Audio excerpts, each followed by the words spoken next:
Thank you, Mr. Chairman. I want to pick up on the State Board of Higher Education.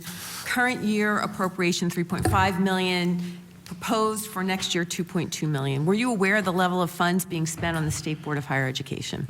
I was aware of the, yes. Okay. They plan to hire a total of 6 staffers, some pretty impressive salaries. Did your office approve the hiring of these positions and the salary levels?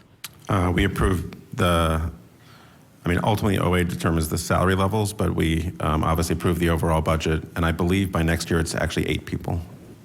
Does the governor's budget office control the number of positions for the State Board of Higher Education like it does for other Commonwealth agencies? Yes, it's part of a discussion of what they would need to do their work. And you sign off on those salaries as well as the number of staff once OA makes the determination? Ultimately we sign off on the total budget number, yes. How does the State Board of Education's budget for staff salaries and staffing levels compare to that of the State Board of Higher Education? I haven't done the direct comparison. I have a feeling. Well, I can tell you, I have a feeling I'm going to find out the answer in a minute. They're an advisory committee for K through 12 education with 2 staffers. We were told by the Department of Education that they only have 6 staffers. We were not told by the Department of Education that the State Board of Higher Education is predicting 8 staffers. So are you concerned about the cost of the State Board of Higher Education compared to the State Board of Education's costs? So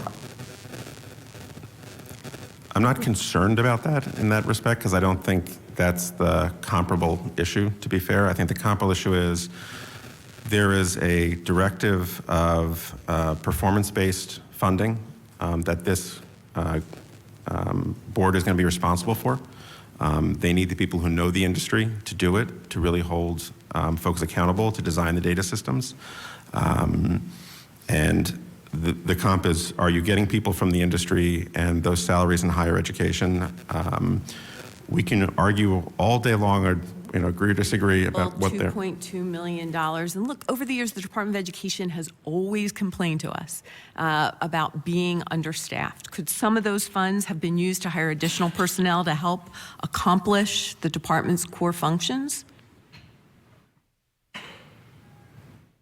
I don't... that's a question for education. All right, and one last question. How did the department suddenly find the funding for the State Board of Higher Education this year for that $3.5 million? Well, we had to find it in order to implement the program. Correct, but where did it come from? It was not appropriated in last year's budget. I believe it was prior year funds from education. Very good. Thank you. Thank you, Mr. Secretary. Thank you, Mr. Chairman.